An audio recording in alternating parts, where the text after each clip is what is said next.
Hello, today I'm going to show how to install Lubuntu 21.04.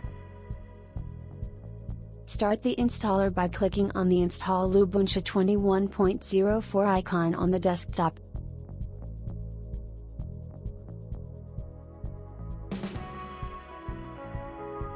Select your language and press Next.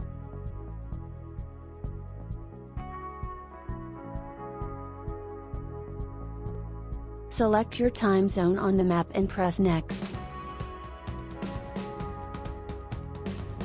Select your keyboard layout and press Next.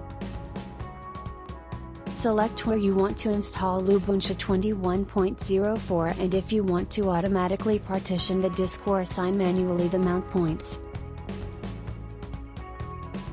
Create a user, set your host name, set your password and press Next.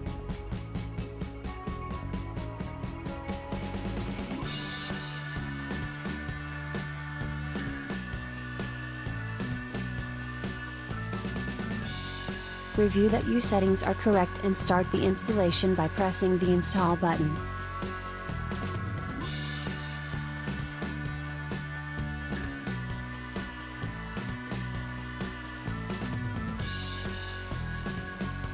Thank you for watching the video and please help the channel by sharing, leaving a like and subscribing.